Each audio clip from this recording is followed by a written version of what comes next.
Hello students, welcome to Panchajanya IAS. ನಾನು ನವೀನ್ ಕುಮಾರ್. ಇವತ್ತಿನ the Hindu ಪತ್ರಿಕೆಯ ವಿಶ್ಲೇಷಣೆಗೆ ನಿಮ್ಗೆಲ್ಲರಿಗೂ ಸ್ವಾಗತ. ಮೊದಲಿಗೆ ಒಂದು ಪ್ರಕಟಣೆ ಇದೆ. ಇದೇ ಬರುವ ಜುಲೈ 21ರಿಂದ ಪಾಂಚಜನ್ಯ IAS ನ ಹೊಸ ಬ್ಯಾಚ್ ಆರಂಭ ಆಗ್ತಾ ಇದೆ. ಆಸಕ್ತಿ ಇರುವ ವಿದ್ಯಾರ್ಥಿಗಳು ಸ್ಕ್ರೀನ್ ಮೇಲೆ ಕಾಣಿಸ್ತಾ ಇರುವ ನಂಬರ್, ಇಲ್ಲಿ ಕೆಳಗಡೆ ವಾಟ್ಸಪ್ ಅಂತ ನಂಬರ್ ಇದೆ. ಅದಾದ್ಮೇಲೆ ಡಿಸ್ಕ್ರಿಪ್ಷನ್ ಸಹ ನಂಬರ್ನ ಕೊಟ್ಟಿರ್ತೇವೆ. ಅದನ್ನ ಕಾಂಟ್ಯಾಕ್ಟ್ ಮಾಡಿ ಹೆಚ್ಚಿನ ಮಾಹಿತಿನ ಪಡ್ಕೊಳ್ಬಹುದು. ಇನ್ನು ಜುಲೈ 18ರ ತನಕ 10% ಡಿಸ್ಕೌಂಟ್ ಸಹ ಇರುತ್ತೆ, ಸ್ಪೆಷಲ್ ಆಫರ್. ಆದಷ್ಟು ಬೇಗ ನೀವು ಈ ಆಫರ್ನ ಪಡ್ಕೊಳ್ಬಹುದು. ಹೆಚ್ಚಿನ ಮಾಹಿತಿಗೆ ನಂಬರ್ನ ಕಾಂಟ್ಯಾಕ್ಟ್ ಮಾಡಿ.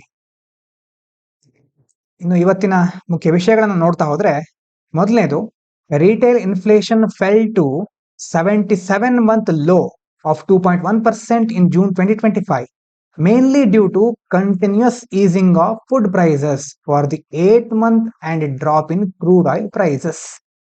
ರಿಟೇಲ್ ಇನ್ಫ್ಲೇಷನ್, ಚಿಲ್ಲರೆ ಹಣದುಬ್ಬರ ಅಂತ ಕರೀತೇವೆ. ಇದು ಈಗ ಜೂನ್ 2025ರಲ್ಲಿ 2.1ಕ್ಕೆ ಇಳಿದಿದೆ. ಅಂತಂದ್ರೆ ಇದು ಕಳೆದ 77 ತಿಂಗಳಲ್ಲಿ ಅತ್ಯಂತ ಕನಿಷ್ಠ ಮಟ್ಟ. ಕಳೆದ 8 ತಿಂಗಳಿಂದ ಆಹಾರ ಪದಾರ್ಥಗಳ ಬೆಲೆ ಇಳಿಕೆ ಆಗಿದ್ದು, ಮತ್ತೆ ಕಚ್ಚಾ ತೈಲಗಳ ಬೆಲೆ ಸಹ ಇಳಿಕೆ ಆಗಿದ್ದು ಇದಕ್ಕೆ ಪ್ರಮುಖ ಕಾರಣ ಅಂತ ಹೇಳ್ತಾ ಇದ್ದಾರೆ. ಇನ್ನು ಕನ್ಸ್ಯೂಮರ್ ಪ್ರೈಸ್ ಇಂಡೆಕ್ಸ್ ಕೆಳಗಡೆ ಹೋಲ್ಸೇಲ್ ಪ್ರೈಸ್ ಇಂಡೆಕ್ಸ್ ಅಂತ ಎರಡು ಟರ್ಮ್ ಗಳನ್ನ ನೋಡ್ಕೋಬೇಕು ನಾವು. ಕನ್ಸ್ಯೂಮರ್ ಅಂತಂದ್ರೆ ಗ್ರಾಹಕರು, ಕನ್ಸ್ಯೂಮರ್ ಪ್ರೈಸ್ ಇಂಡೆಕ್ಸ್ ಅಂತಂದ್ರೆ ಗ್ರಾಹಕರ ಬೆಲೆ ಸೂಚ್ಯಂಕ. Measures retail inflation by tracking price changes in a basket of goods and services consumed by households and is released by the ministry of statistics and programme implementation. Short ಆಗಿ ಇದಕ್ಕೆ MoSPI ಅಂತ ಕರೀತೇವೆ, ministry of statistics and programme implementation ಅಂತ. ಗ್ರಾಹಕ ಬೆಲೆ ಸೂಚ್ಯಂಕ ಅಂತಂದ್ರೆ ಗೃಹ ಬಳಕೆ ವಸ್ತುಗಳಿರುತ್ತಲ್ವಾ, ಅದರಲ್ಲಿ ಆ ವಸ್ತುಗಳ ಬೆಲೆಗಳಲ್ಲಿ ಆಗುವಂತಹ ಬದಲಾವಣೆ, ಆ ವಸ್ತುಗಳಿರಬಹುದು, ಸೇವೆಗಳಿರಬಹುದು, ಅದನ್ನ ಯಾವುದ್ರ ಮೂಲಕ ಅಳಿತೇವೆ? ಚಿಲ್ಲರೆ ಹಣದುಬ್ಬರದ ಮೂಲಕ ಅಳಿತೇವೆ. ಗ್ರಾಹಕ ಬೆಲೆ ಸೂಚ್ಯಂಕ ಇದನ್ನ ಲೆಕ್ಕ ಹಾಕುತ್ತೆ. ಇದು ಬಿಡುಗಡೆ ಮಾಡೋರು ಯಾರು? ಇದನ್ನ ಅಂಕಿಅಂಶ ಮತ್ತು ಕಾರ್ಯಕ್ರಮ ಅನುಷ್ಠಾನ ಸಚಿವಾಲಯ. ಇನ್ನು ಹೋಲ್ಸೇಲ್ ಪ್ರೈಸ್ ಇಂಡೆಕ್ಸ್ ಏನು? ಸಗಟು ಬೆಲೆ. Tracks price changes at the wholesale level, ಅಂದ್ರೆ ಒಟ್ಟಾರೆ ಸಗಟು ಬೆಲೆ ಅಂತ ಹೇಳ್ತೇವೆ. ಹೋಲ್ಸೇಲ್ ಆಗಿ ತೆಗೆದುಕೊಳ್ಳೋದು ಅಂತ ಹೇಳ್ತೀವಲ್ವಾ, ಅಲ್ಲಿ ಏನಾದ್ರೂ ಬೆಲೆ ಏರಿಳಿತ ಆದ್ರೆ ಅದನ್ನ ಟ್ರ್ಯಾಕ್ ಮಾಡೋದು. ಇದನ್ನ ರಿಲೀಸ್ ಮಾಡೋರು ministry of commerce and industry, ಮುಖ್ಯವಾಗಿ ಕೈಗಾರಿಕೆ, ವಾಣಿಜ್ಯ ಮತ್ತು ಕೈಗಾರಿಕೆ ಸಚಿವಾಲಯ ಇದನ್ನ ಬಿಡುಗಡೆ ಮಾಡುತ್ತೆ.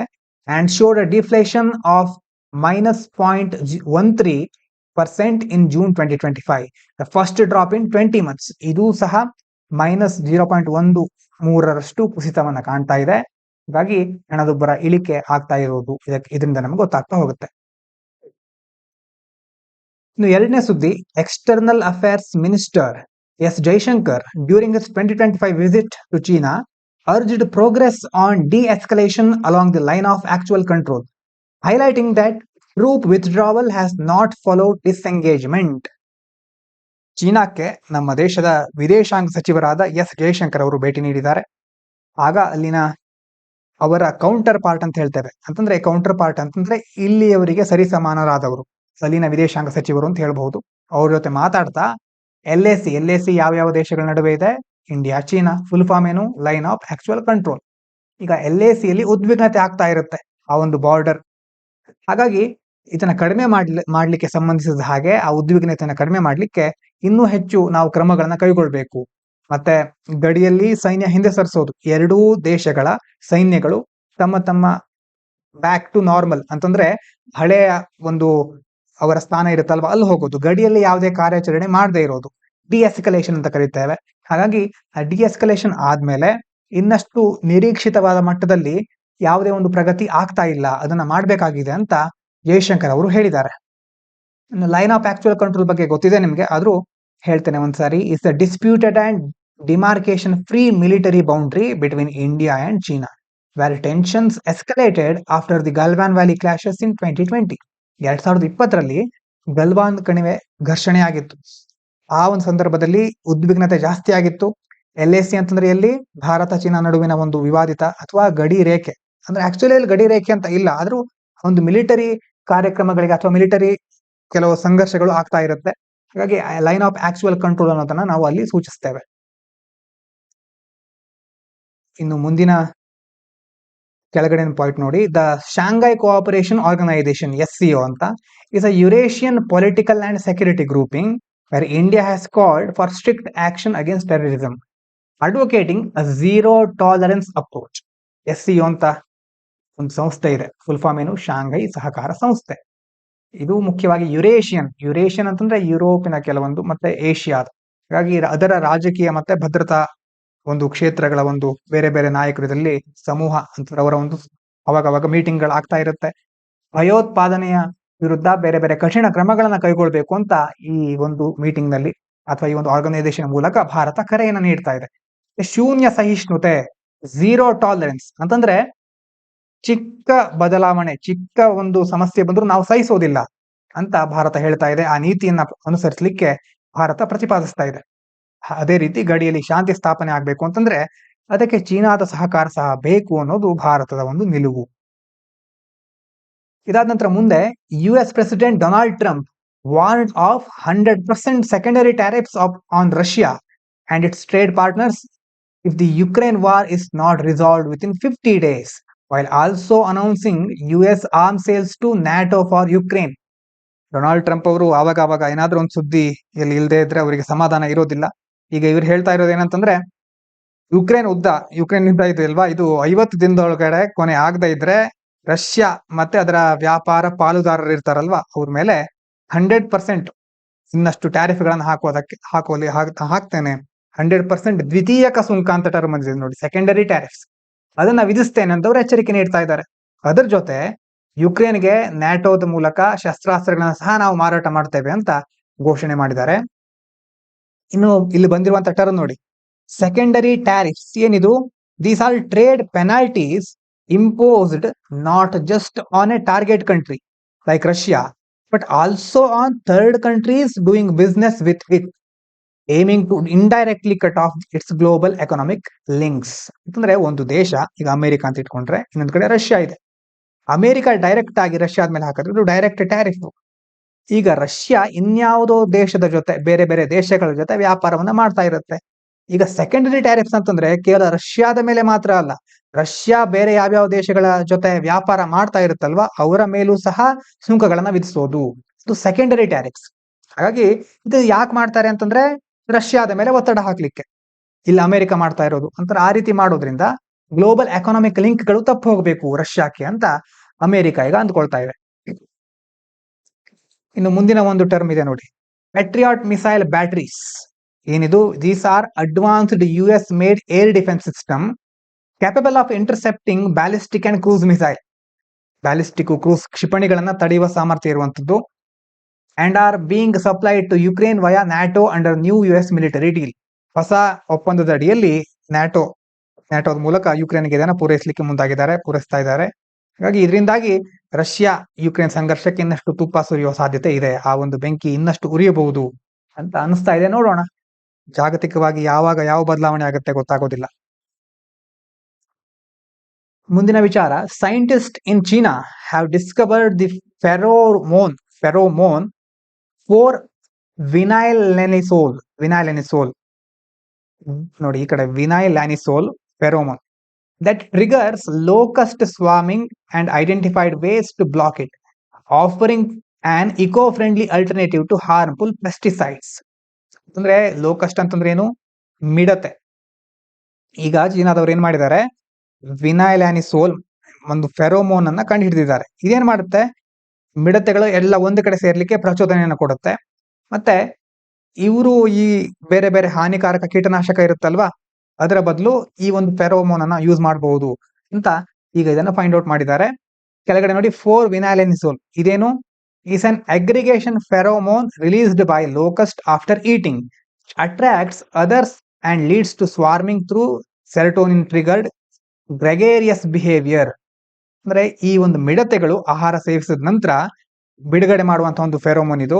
ಮತ್ತೆ ಇದು ಬೇರೆ ಬೇರೆ ಮಿಡತೆಗಳನ್ನ ಆಕರ್ಷಿಸುತ್ತೆ. ಮತ್ತೆ ಅದು ಎಲ್ಲ ಆಗೋದ್ರಿಂದ ಆಕರ್ಷಿತರಾಗಿ ಒಂದೇ ಕಡೆ ಬಂದು ಗುಂಪುಗೂಡುತ್ತವೆ.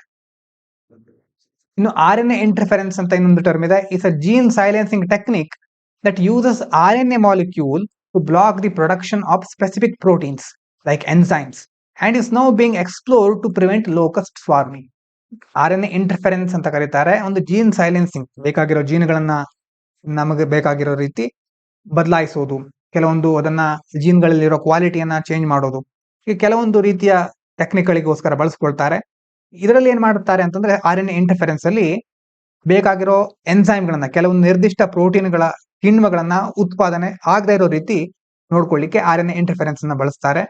ಇಲ್ಲಿ ಮುಖ್ಯವಾಗಿ ಆ ವಿಷಯ ಯಾಕೆ ಬಂದಿದೆ ಅಂತಂದ್ರೆ, ಈ ಮಿಡತೆ ಗುಂಪುಗೂಡೋದು, ಲೋಕಸ್ಟ್ ಸ್ವಾರ್ಮಿಂಗ್ ಅಂತ ಇದೆಯಲ್ವಾ ಇಲ್ಲಿ, ಅದೆಲ್ಲ ಒಟ್ಟುಗೂಡೋದ್ರ ಬಗ್ಗೆ ಸಂಶೋಧನೆ ಮಾಡ್ಲಿಕ್ಕೆ ಇದನ್ನ ಬಳಸ್ತಾ ಇದ್ದಾರೆ. ಹೀಗಾಗಿ ಈ ಮಿಡತೆಗಳನ್ನ ಒಟ್ಟಾರೆಯಾಗಿ ಗುಂಪುಗೂಡಿಸಿ ಅವುಗಳನ್ನ ನಾಶ ಮಾಡ್ಲಿಕ್ಕೆ ಯಾಕೆ ಇದು ಎಲ್ಲಿ ಹೆಲ್ಪ್ ಆಗುತ್ತೆ? ಕೆಲವು ಕಡೆ ರೈತರಿಗೆ ಹೊಲದಲ್ಲಿ ಇಂಥ ಮಿಡತೆಗಳು ಬೇರೆ ಬೇರೆ ತೊಂದರೆಗಳನ್ನ ಕೊಡ್ತಾ ಇರುತ್ತೆ. ಅವಾಗ ಇದನ್ನ ಯೂಸ್ ಮಾಡಿ ಆ ಮಿಡತೆಗಳ ಹಾವಳಿಯನ್ನ ಕಡಿಮೆ ಮಾಡ್ಲಿಕ್ಕೆ ಮುಂದಾಗಿದ್ದಾರೆ. ಯಾರು? ಚೀನಾದವರು. ಮುಂದಿನ ವಿಚಾರ, corporate investment in India remains weak despite tax cuts, capex and low interest rates, mainly because of low demand during economic slow down. ಈಗ ತೆರಿಗೆನ ಕಡಿತ ಮಾಡೋದು, ಬಂಡವಾಳ ವೆಚ್ಚ ಮತ್ತೆ ಬೇರೆ ಬೇರೆ ಬಡ್ಡಿ ದರಗಳನ್ನ ಕಡಿಮೆ ಮಾಡೋದ್ರ ಹೊರತಾಗಿಯೂ ಭಾರತದಲ್ಲಿ ಏನಾಗಿದೆ, ಕಾರ್ಪೊರೇಟ್ ಕಂಪನಿಗಳು ಹೂಡಿಕೆ ಮಾಡ್ತಾ ಇಲ್ಲ ಅನ್ಕೊಂಡಷ್ಟು. ಯಾಕಂತಂದ್ರೆ ಈಗ ಒಂದ್ಸಾರಿ ಎಕನಾಮಿಕ್ ಸ್ಲೋ ಡೌನ್ ಅಂತ ಕೆಲವೊಂದು ಫೇಸ್ಗಳು ಬರುತ್ತೆ. ಕೋವಿಡ್ ಟೈಮ್ ನಲ್ಲಿ ಬಂದಿತ್ತು, ಮತ್ತೆ ಆರ್ಥಿಕವಾಗಿ ಎಷ್ಟೋ ಕಂಪನಿಗಳು ಹಿಂದುಳಿದಾಗ ಅಲ್ಲೂ ಸಹ ಸ್ಲೋ ಡೌನ್ ಆಗ್ಬಿಡುತ್ತೆ. ಸ್ಲೋ ಡೌನ್ ಆಗಿರೋದ್ರಿಂದ ಬೇಡಿಕೆ ಕಡಿಮೆ ಆಗುತ್ತೆ. ಆ ಬೇಡಿಕೆ ಕಡಿಮೆ ಆದ ತಕ್ಷಣ ಏನಾಗುತ್ತೆ, ಬೇರೆ ಬೇರೆ ಕಂಪನಿಗಳು ಅಲ್ಲಿ ಹೆಚ್ಚು ಹೂಡಿಕೆ ಮಾಡೋದಿಲ್ಲ. ಬೇಡಿಕೆನೇ ಇಲ್ಲದೆ ಇರೋ ಕಡೆ ಹೂಡಿಕೆ ಮಾಡಿ ಏನು ಪ್ರಯೋಜನ ಅನ್ನೋದು ಕಂಪನಿಗಳ ತತ್ವ. ಹಾಗಾಗಿ ಎಲ್ಲಿ ತಮಗೆ ಆ ಒಂದು ಮಾರುಕಟ್ಟೆ ಇರುತ್ತೆ ಅಲ್ಲಿ ಅವರು ಜಾಸ್ತಿ ಹೂಡಿಕೆ ಮಾಡ್ತಾರೆ. ಈಗ ಇಲ್ಲಿ ಮುಖ್ಯವಾಗಿ ಏನ್ ಹೇಳ್ತಾ ಇದ್ದಾರೆ, ನಾವು ಎಷ್ಟೇ ಟ್ಯಾಕ್ಸ್ ಕಟ್ ಮಾಡಿದ್ರು, ಭಾರತದ ಸರ್ಕಾರ ಟ್ಯಾಕ್ಸ್ ಕಟ್ ಮಾಡಿದ್ರು ಸಹ ಇಲ್ಲಿ ಕಂಪನಿಗಳು ಇನ್ವೆಸ್ಟ್ ಮಾಡ್ಲಿಕ್ಕೆ ಮುಂದಾಗ್ತಾ ಇಲ್ಲ. ಬೇರೆ ಬೇರೆ ಕ್ಯಾಪೆಕ್ಸ್, ಲೋ ಇಂಟ್ರೆಸ್ಟ್ ರೇಟ್ಸ್ ಮುಂತಾದ ಕ್ರಮಗಳನ್ನ ಕೈಗೊಂಡಿದ್ದಾರೆ, ಆದ್ರೆ ಅನ್ಕೊಂಡಷ್ಟು ಕಾರ್ಪೊರೇಟ್ ಇನ್ವೆಸ್ಟ್ಮೆಂಟ್ ಆಗ್ತಾ ಇಲ್ಲ. ಎರಡನೇ point, index of industrial production, IIP ಅಂತ ಕರಿತೇವೆ. ಇದನ್ನ ರಿಲೀಸ್ ಮಾಡೋರು ಸರಿಯಾಗಿ ನೋಡ್ಕೊಳ್ಳಿ, ministry of statistics and programme implementation. ಅವಾಗ ಒಂದ್ಸಾರಿ ಬಂದಿದ್ದ ಮಿನಿಸ್ಟ್ರಿನೇ MOSPI. slowed to 1.2% in June 2025, showing weak industrial growth. ಅಂದ್ರೆ ಅಂಕಿಅಂಶ ಕಾರ್ಯಕ್ರಮ ಅನುಷ್ಠಾನ ಸಚಿವಾಲಯ ಇದೆಯಲ್ವಾ, ಅದು ಯಾವುದನ್ನ ಬಿಡುಗಡೆ ಮಾಡಿದೆ? ಇಂಡೆಕ್ಸ್ ಆಫ್ ಇಂಡಸ್ಟ್ರಿಯಲ್ ಪ್ರೊಡಕ್ಷನ್, ಕೈಗಾರಿಕಾ ಉತ್ಪಾದನಾ ಸೂಚ್ಯಂಕ. ಅದರಲ್ಲಿ ಒಂದು ಗ್ರೋತ್ ಇದೆಯಲ್ವಾ, ಅದು 1.2% ಅಷ್ಟು ನಿಧಾನವಾಗಿ ಆಗ್ತಾ ಇದೆ. ಹಾಗಾಗಿ ಬೆಳವಣಿಗೆ ಇನ್ನೂ ಆಗ್ಬೇಕು, ತುಂಬಾ ಸ್ಲೋ ಆಗಿ ನಾವು ಮುಂದುವರಿತಾ ಇದ್ದೇವೆ ಅಂತ ಇದು ಹೇಳುತ್ತೆ. ಇನ್ನು ಕಾನ್ಸೆಪ್ಟ್ ಆಫ್ ಕ್ರೌಡಿಂಗ್ ಅನ್ನುವಂಥದ್ದು ಅನ್ನುವಂಥ ಒಂದು ಪರಿಕಲ್ಪನೆ ಬಹಳ ನೋಡ್ಕೊಳ್ಳೇಬೇಕು ಚೆನ್ನಾಗಿ. Means public investment like infrastructure spending can stimulate private investment. ಇದರರ್ಥ, ಒಂದು ವೇಳೆ ಪಬ್ಲಿಕ್ ಇನ್ವೆಸ್ಟ್ಮೆಂಟ್, ಸರ್ಕಾರದ ಹೂಡಿಕೆಗಳು ಜಾಸ್ತಿ ಆಗ್ತಾ ಇದ್ದ ಹಾಗೆ, ಸಾರ್ವಜನಿಕ ಹೂಡಿಕೆ ಜಾಸ್ತಿ ಆಗ್ತಾ ಇದ್ದ ಹಾಗೆ ಖಾಸಗಿ ಹೂಡಿಕೆ ಸಹ ಜಾಸ್ತಿ ಆಗುತ್ತೆ. ಯಾಕಂದ್ರೆ ಗೌರ್ಮೆಂಟ್ ಸಹ ಸಪೋರ್ಟ್ ಮಾಡುತ್ತೆ, ಅವಾಗ ಖಾಸಗಿಯವರು ಅದನ್ನ ಮುಂದೆ ಬಂದು ಮುಂತೆಗೆದುಕೊಂಡು ಹೋಗ್ತಾರೆ ಅಂತೆಲ್ಲ ಕೆಲವೊಂದು ಕ್ರೌಡಿಂಗ್ ಇನ್ ಎಫೆಕ್ಟ್ ಅಂತ ಹೇಳ್ತಾರೆ. ಆದ್ರೆ but it's success depends on factors like domestic demand. ಸರ್ಕಾರ ಏನೋ ಹೂಡಿಕೆ ಮಾಡಿರಬಹುದು, ಅದರ ಜೊತೆ ಕಾರ್ಪೊರೇಟ್ ಕಂಪನಿಗಳು ಸಹ ಹೂಡಿಕೆ ಮಾಡಿರಬಹುದು, ಆದ್ರೆ ಸಕ್ಸಸ್ಫುಲ್ ಆಗುತ್ತಾ ಅನ್ನೋದು ಬೇರೆ ಬೇರೆ ಫ್ಯಾಕ್ಟರ್ಗಳನ್ನ ಅವಲಂಬಿಸಿರುತ್ತೆ. ಮೊದಲನೇದು ಡೊಮೆಸ್ಟಿಕ್ ಡಿಮ್ಯಾಂಡ್. ತುಂಬಾ ಎಲ್ಲ ಮೂಲ ಸೌಕರ್ಯಗಳ ನಿರ್ಮಾಣ ಮಾಡಿರಬಹುದು, ಅದರ ಅವಶ್ಯಕತೆ ಇದೆಯಾ ನಿಜವಾಗ್ಲೂ, ಅದರ ಬೇಡಿಕೆ ಇದೆಯಾ ಅದಕ್ಕೆ ಅನ್ನೋದು ಮೊದಲನೇ ಪಾಯಿಂಟ್.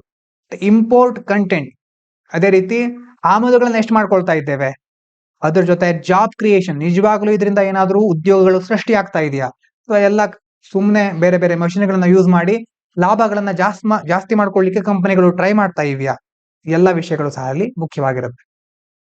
ಹಾಗಾಗಿ ಇವಿಷ್ಟು ಮೇನ್ ಅಂಶಗಳು. ಇನ್ನು MCQ ನೋಡೋಣ. With reference to cellular response to DNA damage, consider the following statements. ಇದನ್ನ ಇವತ್ತಲ್ಲ, ನಿನ್ನೆ ಕ್ವಶನ್ ಇದು, ನಿನ್ನೆ ನೋಡಿದವರು ಇದಕ್ಕೆ ಆನ್ಸರ್ ಮಾಡಬೇಕು. RNA granules act as regulatory hubs to pause the production of DNA repair proteins during cellular stress.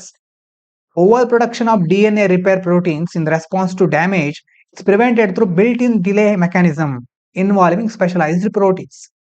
Hydroxyurea enhances DNA repair by stimulating mRNA expression in RNA granules. ನಿನ್ನೆ ನೋಡಿದವರು ಇದನ್ನ ಕ್ವಶನ್ ಇನ್ನೊಂದ್ಸರಿ ನೋಡಿ ಕರೆಕ್ಟ್ ಆಗಿ ಅರ್ಥ ಮಾಡ್ಕೊಳ್ಬೇಕಿದ್ರೆ pass ಮಾಡಿ ಅದಕ್ಕೆ ಉತ್ತರವನ್ನ ಕಮೆಂಟ್ ಮಾಡಿ. ಮೊದಲನೇ ಕ್ವಶನ್ 1 ಅಂತ ಹಾಕಿ ಕಮೆಂಟ್ ಮಾಡಬಹುದು. ಇದಾದ ನಂತರ ಎರಡನೇದು ಸಹ ನಿನ್ನೆದ್ರ ಬಗ್ಗೆ ಇರುವಂತ question. With reference to interstellar objects, consider the following statements. They can be distinguished by their hyperbolic or non-closed orbital paths, unlike most solar system objects. ಅಲ್ವಾ, ಅವರ ಪಾತ್ ಹೇಗಿತ್ತು ಅಂತ ಡಿಸ್ಕಸ್ ಮಾಡಿದ್ವಿ.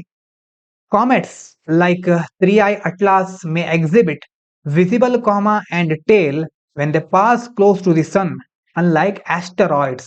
ಕಾಮೆಟ್ಸ್ ಅಂತಂದ್ರೆ ಏನು, ಆಸ್ಟರಾಯ್ಡ್ಸ್ ಅಂತಂದ್ರೆ ಏನು ನೆನಪಾಗ್ಬೇಕು ನಿಮ್ಗೆ, ನಿನ್ನೆ ಹೇಳಿದ್ದು. All interstellar objects necessarily remain permanently within the solar system once detected. ಹೌದಾ, ಒಂದ್ ಸಾರಿ ಡಿಟೆಕ್ಟ್ ಆದ್ಮೇಲೆ ಸೋಲಾರ್ ಸಿಸ್ಟಮ್ ಒಳಗೆ ಪರ್ಮನೆಂಟ್ ಆಗಿ ಇದ್ಬಿಡುತ್ತೆ ಅಂತ ಹೇಳ್ತಾ ಇದ್ದಾರೆ. ಇಂಟರ್ಸ್ಟೆಲ್ಲಾರ್ ಅನ್ನುವ ಪದದ ಅರ್ಥ ಸಹ ನಿಮ್ಗೆ ನೆನಪಾದ್ರೆ ಇದು ಸರಿನಾ ತಪ್ಪ ಅಂತ ಗೊತ್ತಾಗುತ್ತೆ.